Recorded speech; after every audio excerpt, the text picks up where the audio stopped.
베드로가 입을 여물어 가로되 내가 참으로 하나님은 사람의 외모를 취하지 아니하시고 각 나라 중 하나님을 경외하며 의를 행하는 사람은 하나님이 받으시는 줄 깨달았도다. 만유의 주 되신 예수 그리스도로 말미암아 화평의 복음을 전하사 이스라엘 자손들에게 보내신 말씀 곧 요한이 그 세례를 반포한 후에 갈릴리에서 시작되어 온 유대에 두루 전파된 그것을 너희도 알거니와 하나님이 나사렛 예수에게 성령과 능력을 기름 붓듯 하셨으며 주가 두루 다니시며 착한 일을 행하시고 마귀에게 눌린 모든 자를 고치셨으니 이는 하나님이 함께 하셨음이라. 우리는 유대인의 땅과 예루살렘에서 그의 행하신 모든 일의 증인이라. 그를 저희가 나무에 달아 죽였으나 하나님이 사흘 만에 다시 살리사 나타내시되 모든 백성에게 하신 것이 아니요 오직 미리 택하신 증인 곧 죽은 자 가운데서 일어나신 후 모시고 음식을 먹은 우리에게 하신 것이라. 우리를 명하사 백성에게 전도하되 하나님이 산 자와 죽은 자의 재판장으로 정하신 자가 곧 이 사람인 것을 증거하게 하셨고 저에 대하여 모든 선지자도 증거하되 저를 믿는 사람들이 다 그 이름을 힘입어 죄사함을 받는다 하였느니라. 아멘. 제가 목감기가 좀 들려서 목소리가 많이 이렇게 좀 다운됐습니다. 이해해 주시기 바라고요. 오늘은 화평의 복음이라고 하는 제목을 가지고 말씀을 나누기를 원합니다. 화평의 복음. 사도행전을 지금 계속 묵상하면서 10장 초반절에 고넬료와 베드로가 만나는 모습이 나옵니다. 고넬료가 기도하던 중에 환상 중에 천사가 나오죠. 그래서 하는 말씀이 요바에 있는 베드로를 불러다가 청에서 예배를 드리라 그럽니다. 그 말씀을 순종해서 고넬료 로마의 백부장 중대장이죠. 100명의 병사를 거느리고 있는 이 중대장이 요바로 사람을 보냅니다. 근데 마침 그때 그 이튿날 이제 하인들이 요바에 도착을 했는데 요바의 베드로의 집에 다 도달했을 때쯤에 베드로도 12시에 하나님 앞에 간절히 기도하고 있었죠. 그때 환상 중에 갑자기 하늘로부터 커다란 광주기가 내려옵니다. 그 광주리 안을 들여다보니까 바구니인데 그 안에 구약에서 말하는 즉 부정한 짐승들이 가득 그 안에 있습니다. 그런데 음성이 들리죠. 저걸 잡아먹으라.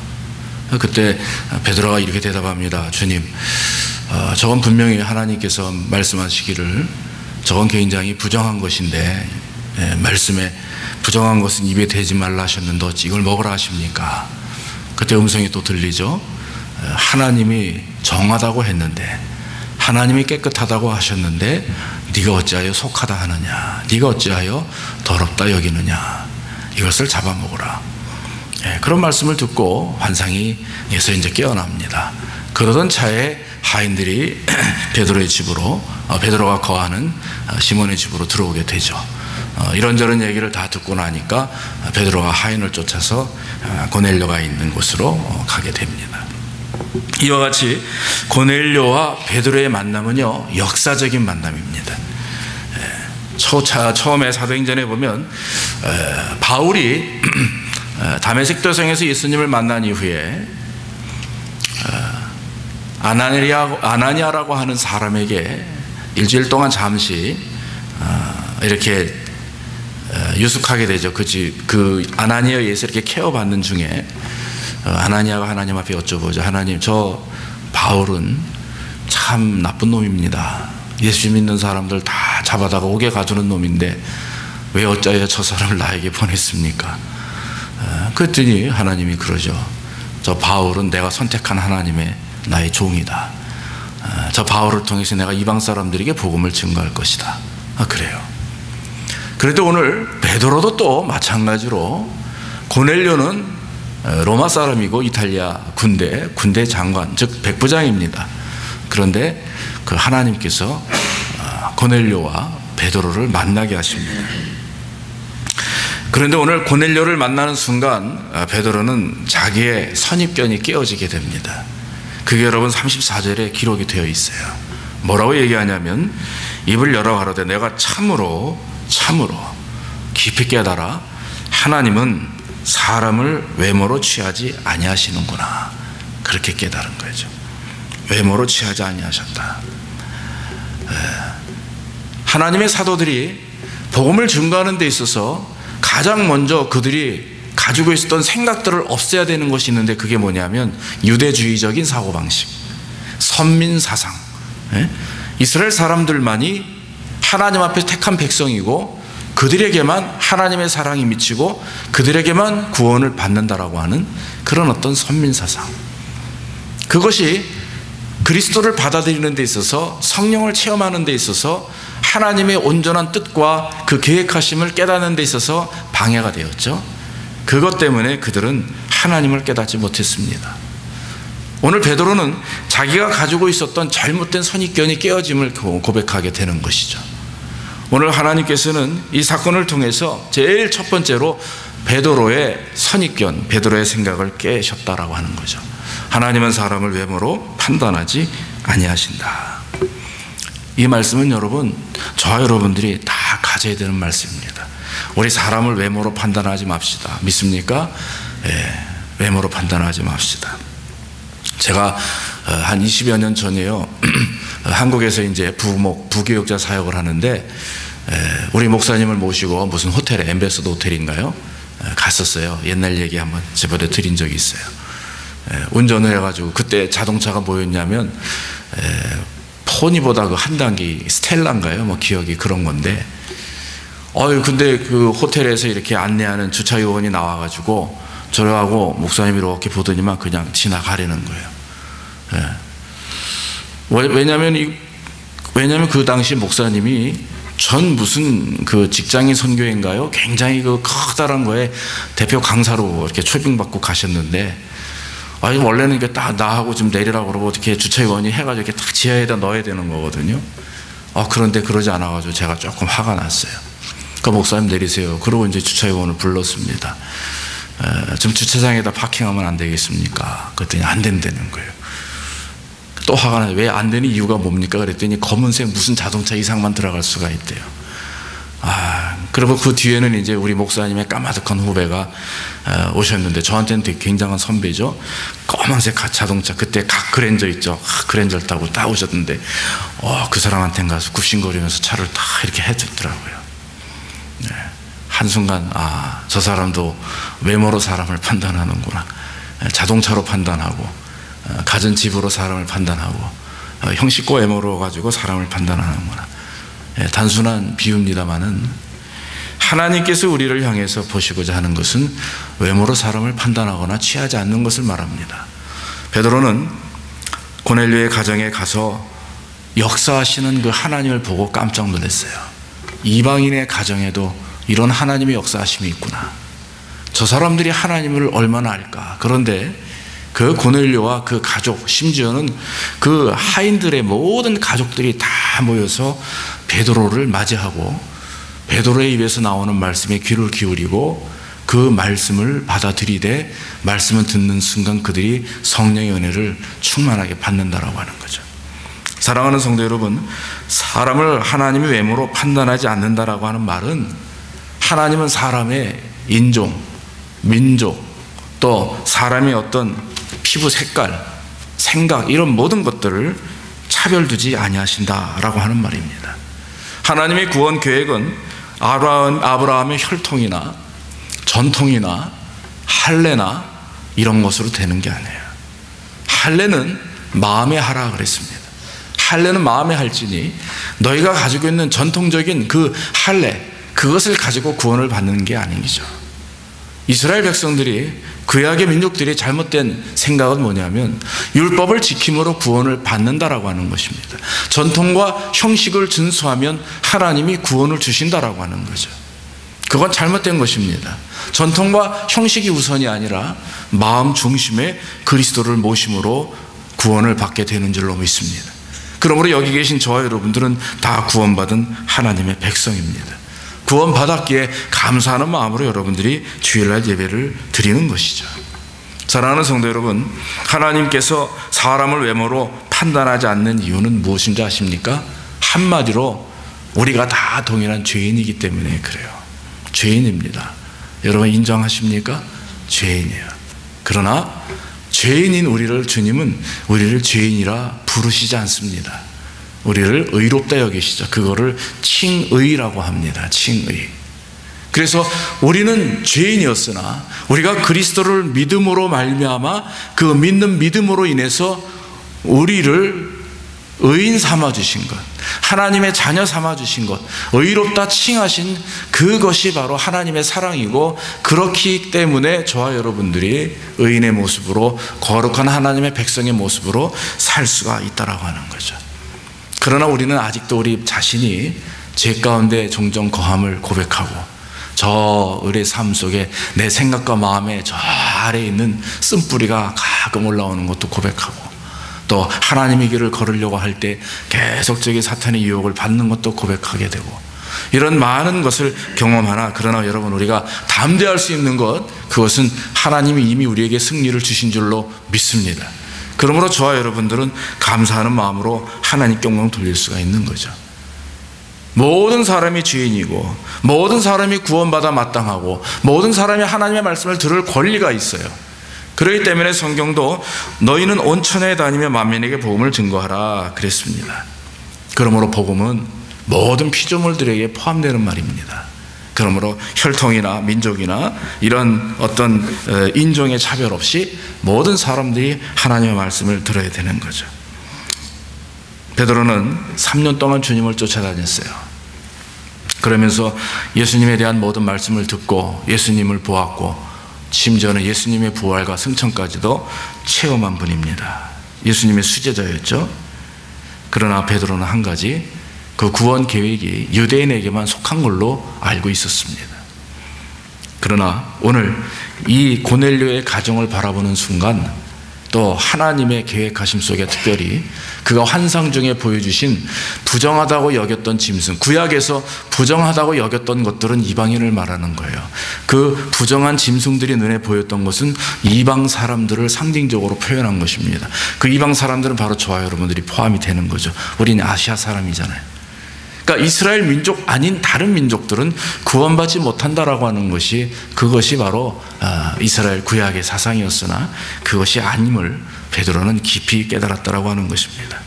사무엘상 16장 7절에 하나님께서 사무엘에게 이렇게 말합니다. 그 용모와 신장을 보지 말라. 내가 이미 그를 버렸노라. 나의 보는 것은 사람과 같지 아니하니 사람은 외모로 보거니와 나 여호와는 중심을 보느니라. 다윗을 선택하실 때 다윗의 형제들을 바라보았던 사무엘은 하나님의 관심과 계획은 그 외모로와 좋은 형제들이 아니라 바로 중심에 서 있는 다윗을 원하셨다라고 하는 거죠. 사랑하는 성도 여러분, 우리가 진정으로 하나님의 자녀로서 온전한 하나님의 자녀다운 삶을 살기 위해서는 자녀답게 살아야 되는 거예요. 믿습니까? 아들이면 아들다워야 효자예요. 가장이면 가장다워야 효자예요. 목사는 목사다워야 목회를 할 수가 있죠. 직분자는 장로님이나 안수집사님이나 직분자는 직분다워야 되죠. 그것이 잘 안 되니까 문제가 생기는 것이고, 그것이 잘 안 되니까 가정에, 교회에, 내 삶의 평화를 이룰 수가 없는 부분들을 우리는 종종 경험하게 되는 것입니다. 먼저 구원받은 저와 여러분들이 정말 하나님 앞에서 의인된 자로, 죄인이나 거룩한 하나님의 자녀된 자로서 정말 겸손하게 머리 숙여 주님을 의지하고 주의 말씀을 본받아 순종하는 가운데 저와 여러분들이 하나님 앞에 진실함과 경건함으로 설 때 역사가 이루어지게 되는 거예요. 어저께 미시간에서 교단 목사님이 오셨어요.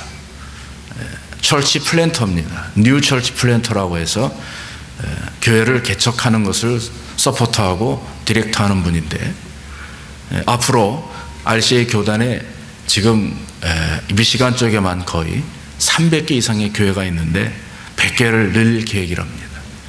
특히 아틀란타에 한인교회가 4개였었는데 지금 한 10개 이상으로 늘릴 계획이래요. 그래서 그런 여러 가지 계획들을 말씀해 주시기 위해서 목사님들을 모셔서 저희 교회에 왔었습니다. 어느 친구 목사님이 배너를 보시고 그래요. 이제는 부흥이 아니라 거룩입니다. 오늘 우리 집사님 말씀하셨죠? 양쪽 부흥을 원하지 않는 게 아닙니다.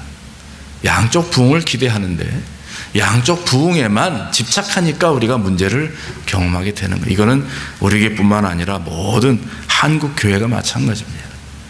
요즘에는 교회의 대형화가 결국 한국 교회를 무너뜨렸다 이렇게 말합니다. 왜냐하면 대형화가 오히려 많은 사람들에게, 많은 크리스찬들과 비크리스찬, 넌 크리스찬들에게 문제를 제시했기 때문에 그래요. 그래서 여러분 중요한 것은 양쪽 부흥은, 그것은 진정한 부흥이라고 우리가 판단하지 않고 먼저 이전에 한 사람 한 사람이 하나님 앞에 거룩하게 서는 영적 부흥이 일어날 때 그것이 진정한 부흥이에요. 믿습니까? 미국이 1900년대 초반에 대각성 운동이 일어납니다. 그런데 그 대각성 운동이 일어났던 조나단 에드워드나 또 많은 그러한 그 사람들의 그 메시지, 말씀은 뭐냐면 한 사람의 변화였었어요. 한 사람의 변화. 한 영혼이 구원받고 회개하고 한 영혼이 주님 앞에 바로 섬으로 인해서 확생되어지는, 누룩과 같이 복음이 증거되듯이 저와 여러분들이 가정이 변화되고 내 개인이 변화될 때 가정, 교회, 나아가 지역과 사회가 변화되는 역사. 그래서 진정한 부흥은 거룩에서부터 시작되고 이 거룩을 위해서 우리는 기도하는 거죠. 진정한 어떤 대책, 즉 구체적인 대책 방안이 무엇이냐 질문을 받습니다. 앞으로 그런 부분을 가지고 이제 저와 여러분들이 함께 기도도 하고 공부도 하고 또 워크숍도 하고 토론도 하고 또 함께 하나님을 향해서 전도도 할 일이 계속 있을 것입니다만은, 사랑하는 성도 여러분, 한 사람 한 사람이 가지고 있는 선입견, 교회에 대한 선입견, 사람에 대한 선입견, 또 나아가서 하나님을 잘못 깨닫고 있는 자기 중심적 신앙생활이 중요해요. 그걸 다 우리는 다 부셔야 됩니다. 그것에서 우리는 탈피해야 될 줄로 믿습니다. 그러므로 하나님을 하나님 되게 하는 것, 십자가를 십자가로 볼 수 있는 그런 영안의 눈이 저와 여러분들에게 열려야 되는 거예요. 그거에 열리지 않으면 우리는 계속 우리의 개인적인 것들, 우리 나만의 신앙의 부분들, 내 개인적인 삶의 것들로 인해서 우리는 결국 전전하지 못하는 그런 부족한 사람들이 된다라고 하는 것입니다. 베드로는 자기의 부족함을 깨달았어요. 자기의 선입견이 깨어지길 원했고, 자기가 하나님을 잘못 판단했고, 그것처럼 주님을 3년이나 쫓아다녔지만 그가 생각하고 이해했던 부분들이 많이 잘못되어 있음을 그는 깨닫게 되었다라고 하는 거죠. 사랑하는 성도 여러분, 성령을 받았다고 해서 그 사람이 100% 완벽하게 깨달아지면 얼마나 좋으냐. 근데 그렇지 않아요. 성령을 받았음에도 우리 안에 완전하게 변화되지 못한 부분들 때문에 계속 우리는 훈련이 필요한 거죠. 경건의 훈련이 필요한 것이고, 성령의 9가지 열매가 우리 안에서 아름답게 맺혀지기 위해서는 계속적인 하나님을 향한 그런 열정과 선입견들이 계속 깨어지는 역사가 있어야 될 줄로 믿습니다. 하나님은 절대로 사람을 외모로 판단하지 않으신다고 하는 것. 저와 여러분들도 사람과 사물과 우리가 눈에 보여지는 것들로 인해서 우리가 거기에 사로잡히는 게 아니라 정말 하나님이 원하시는 것을 깨닫는 것이 중요한 줄로 믿습니다. 또 중요한 사실은 오늘 보니까 고넬료의 가정에 사도 베드로가 전한 복음이 중요합니다. 화평의 복음을 증거했다 성경은 말합니다. 35절에 36절에 만유의 주 되신 예수 그리스도로 말미암아 화평의 복음을 전하사라고 성경은 말해요. 그러면서 예수 그리스도에 대한 말씀을 차곡차곡 말씀합니다. 간단하게 4가지 기본적인 기독교 핵심입니다.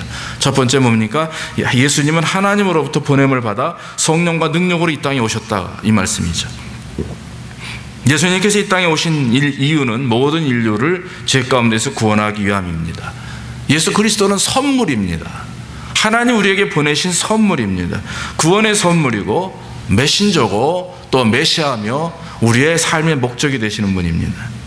유대인들은 하나님을 징벌과 심판의 하나님으로 받아들였습니다. 그러나 진정한 예수 그리스도의 목적은 뭡니까? 그것은 율법을 행하고 또 실천함으로 구원을 받는 것이 아니라 예수님이 이 땅에 오신 것은 예수를 믿음으로 말미암아 구원을 받게 되는 거죠.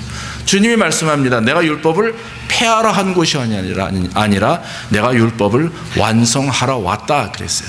폐하러 한 것이 아니라 완성하러 왔다. 여러분, 이게 얼마나 중요한 말씀인지 압니까? 하나님께서 십계명을 주셨고 이스라엘의 그 선지자들, 율법학자들은 800개, 900개, 1000개 가까운 율법을 계속 만들어냅니다. 그런데 여러분, 그 율법을 지킴으로 구원받는 게 아니고 그 율법을 지킴으로 하나님께 가까이 나가는 게 아니고 오히려 그 율법은 우리를 굴레씌우고 가로막습니다. 하나님과의 관계를 가로막아요. 예수님께서 하신 말씀은 내가 율법을 폐하러 온 것이 아니라 완성하러 왔다고 하는 말은 율법의 진정한 의미, 왜 하나님이 계명을 우리에게 주셨는지를 가르쳐 주시는 말씀이죠. 그것은 우리를 구속하기 위함도 아니고 법은 우리로 하여금 죄악이 무엇인지를 깨닫게 할 것, 그것으로 끝나. 율법은 우리로 하여금 죄를 깨닫게 하는 것에 더 이상 없어요. 자, 우리가 말씀을 듣고 이제 계명을 가지고 구약에 율법은 잘못돼, 이것이 죄구나, 그러면 그 다음에는 뭡니까? 바로 예수 그리스도를 믿는 거죠. 율법을 주신 이유는 우리를 사랑하기 위함이고 예수님을 이 땅에 보내신 이유도 우리를 사랑하기 위함이기 때문에 우리가 예수를 믿으면 구원받게 되는 것입니다. 마가복음 12장 28절 이후에 보면 예수님이 큰 계명이라 말씀하시면서 두 가지 얘기하죠. 첫째는 너희 하나님을 사랑하라 이거예요. 몸과 마음과 뜻과 정성을 다해서 사랑하고, 둘째는 내 이웃을 내 몸과 같이 사랑하라. 이것이 약속에 있는 큰 계명이다. 가장 큰 계명이 바로 하나님 사랑과 이웃 사랑.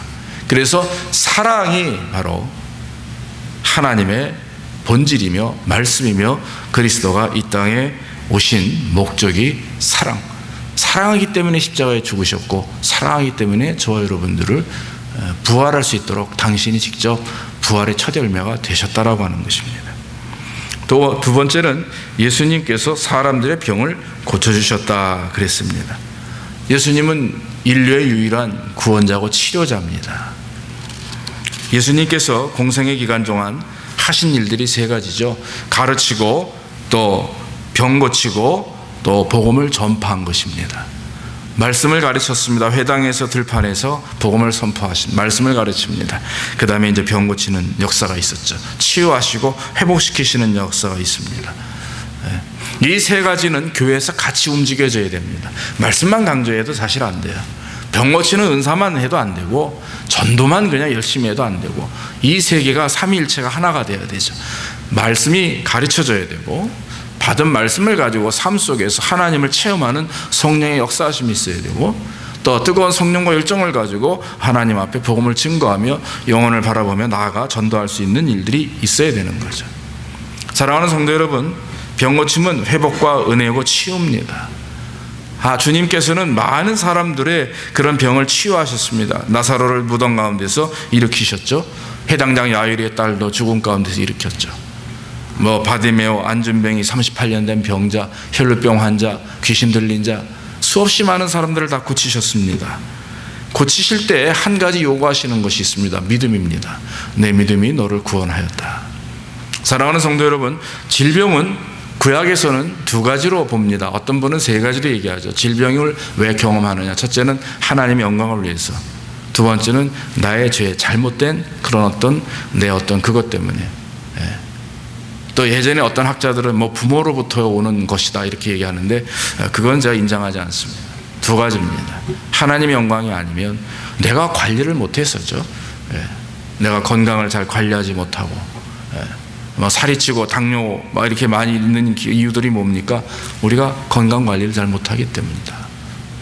그런데 어떤 경우에 하나님의 영광을 위해서 우리가 병드는 경우도 있습니다. 여러분, 그러나 중요한 것은 어떻게 병이 들고 어떻게 아픔을 경험하든지 하나님은 우리가 당하는 슬픔, 고통, 아픔을 원치 않으신다라고 하는 거죠.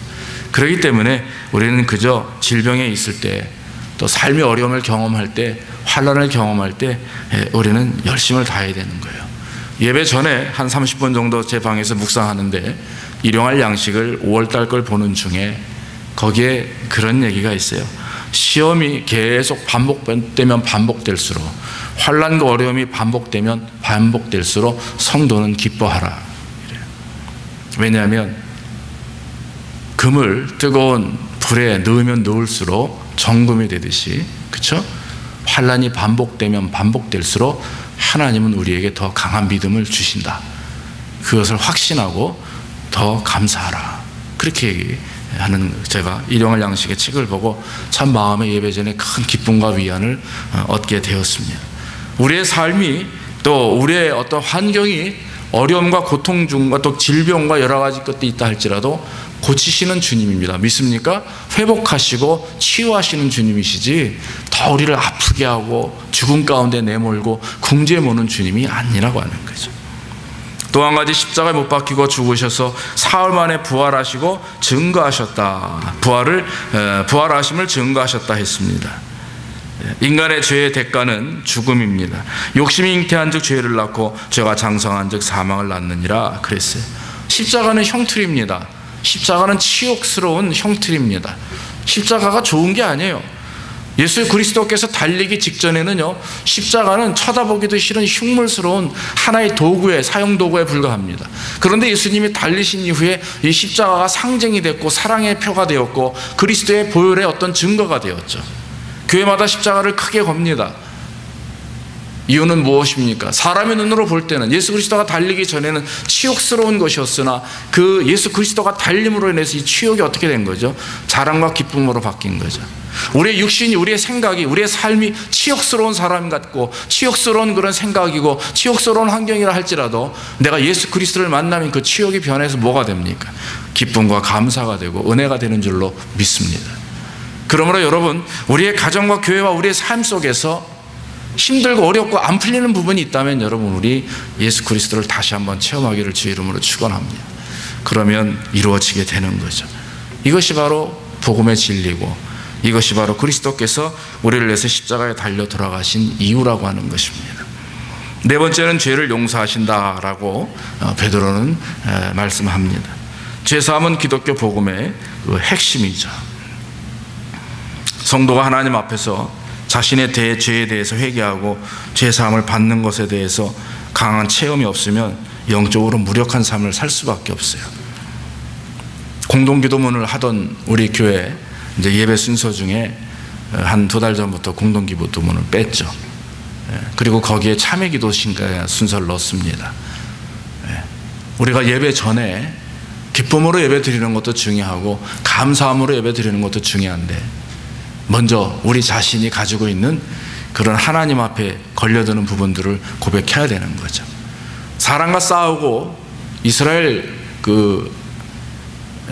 에서는 성경에서도 그렇지만 사람과 싸우고 예배할 수 없어요. 또 돈을 빌리고 꼭 갚지 않고 교회 올 수가 없습니다. 왜냐하면 이유가 무엇입니까? 거룩한 것이고 거룩한 하나님의 존재에 서는 것인데 내 육신적인 것, 생각, 감정, 환경 부분들을 가지고 주 앞에 와서 예배한다는 것 하나님이 기뻐하지 않습니다. 그렇기 때문에 저와 여러분들이 회심 기도를 하는 이유는 이런 모든 분들을 다 하나님 앞에 드러내놓고 주님 용서하시옵소서, 회개합니다, 나를 회복시키시고 구원해 주옵소서, 주님 앞에 무릎 꿇고 나오는 것이죠. 그러면 거기에 역사가 일어나고 축복과 은혜가 일어나게 되는 것입니다.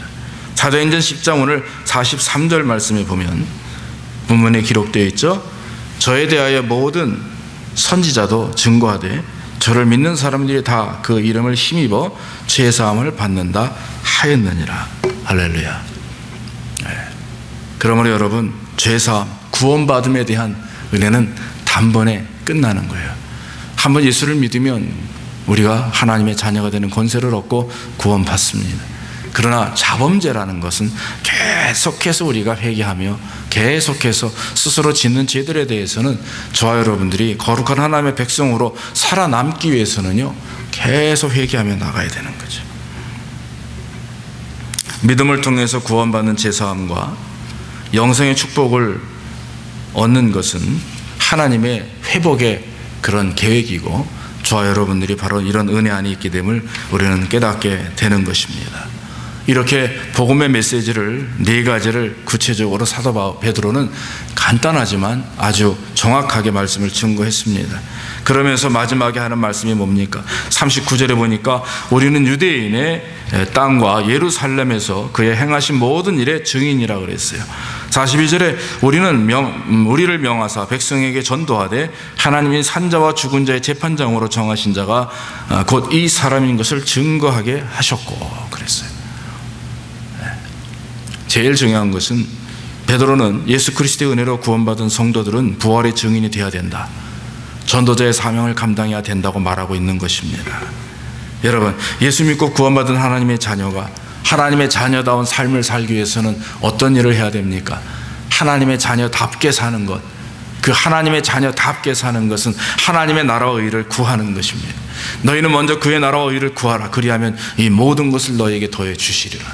그의 나라와 의는 무엇입니까? 하나님의 나라가 건설되는 것. 하나님의 내 가정과 내 마음과 내 교회 안에 인자함을 통해서 하나님의 뜻 가운데서 마음껏 역사하실 수 있도록 우리 자신을 내모는 순종하고 고백하는 것이죠. 이것이 일치가 되지 않을 때, 이것이 순종으로 드러나지 않을 때 우리는 어려움을 경험하게 되는 것입니다. 그러므로 사랑하는 성도 여러분, 예수 그리스도의 죽음과 부활에 대하여 베드로는 스스로 목격해서 사도, 아포스톨이라고 해요. 그건 증인이라는 뜻인데, 증인이라는 사도라고 하는 단어는 아무나 부를 수 있는 게 아닙니다. 예수님의 부활과 예수님의 어떤 승천하심을 직접 목격한 사람만 할 수 있는 거예요. 예수님과 동행하며, 즉 12 제자만. 그런데 여러분, 가룟 유다가 죽고 나중에 마띠아가 뽑혔다가 나중에 이제 사도 바울을 하나님은 그를 정하셔서 사도라고 칭하시게 되죠. 왜? 다메섹에서 예수 그리스도를, 부활의 예수님을 만났기 때문에 이렇게 되는 거죠. 저와 여러분들은요, 지금 믿음을 가지고 살아가는 것입니다. 복음을 증거해야 되는 거죠. 요즘에 신사도 운동 한국에서 굉장히 문제가 되고 있습니다. 오늘날 모든 교회와 목회자들은 다 잘못됐고 썩었다.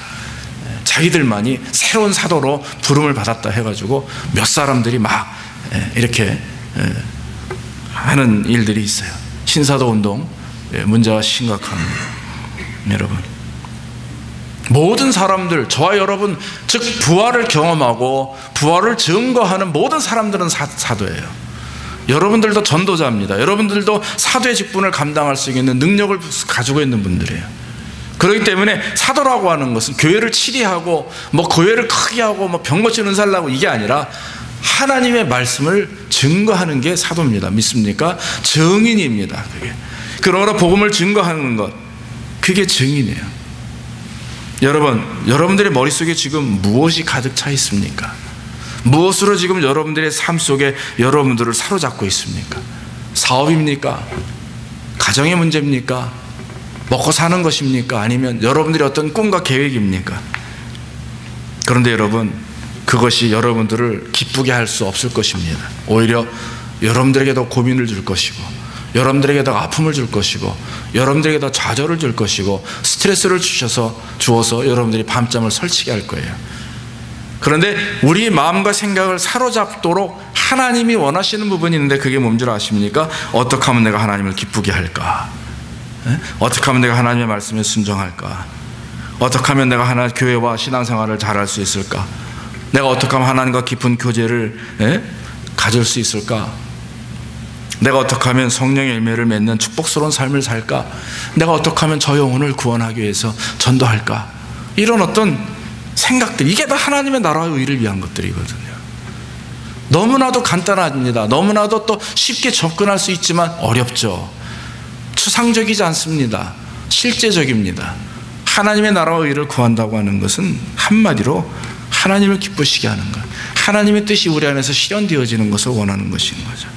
그렇기 때문에 여러분, 복음을 증거하는 것, 전도하는 것, 하나님이 기뻐하는 일이고, 저와 여러분들이 증인된 삶을 사는 것, 하나님이 가장 기뻐하는 일인 줄로 믿습니다.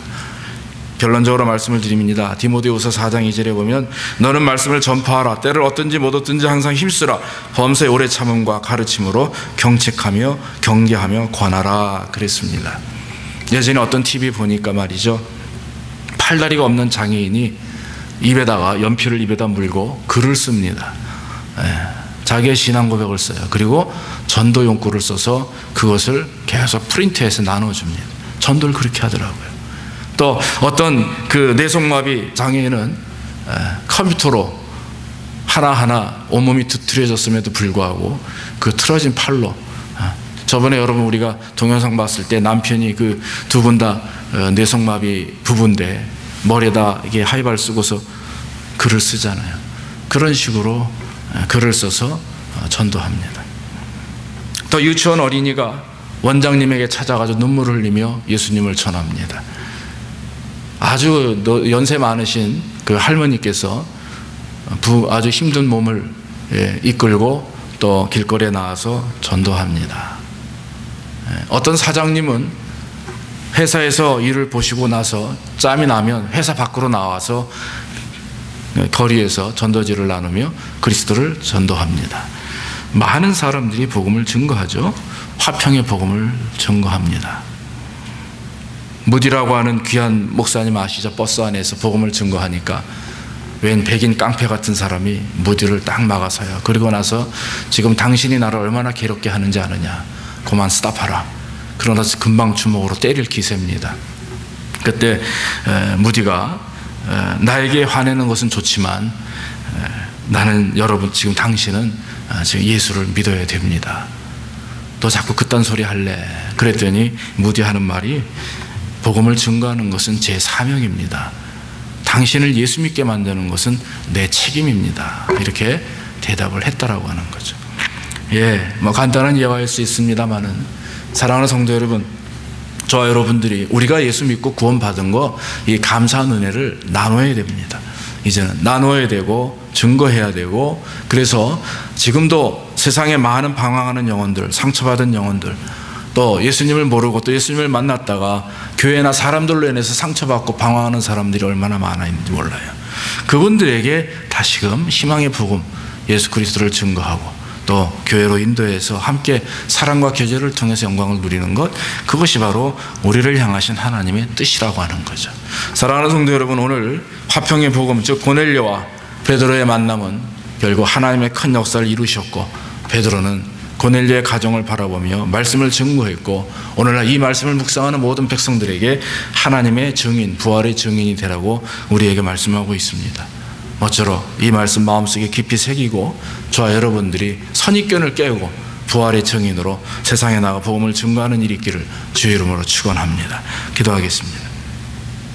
아버지 하나님, 감사합니다. 오늘도 부정한 종을 통해서 하나님의 말씀을 증거할 수 있도록 인도하시니 감사합니다. 아버지 하나님, 우리가 부활의 증인으로 살아가게 하옵소서. 선입견이 깨어지게 하시고 사람을 외모로 판단하지 않게 하시고 영혼을 불쌍히 바라보게 하시며 한 영혼 한 영혼을 그리스도의 사랑으로 품고 이해하며 사랑하게 인도해 주옵소서. 모든 걸 주님께 의지하옵고 예수님의 이름으로 기도하옵나이다. 아멘.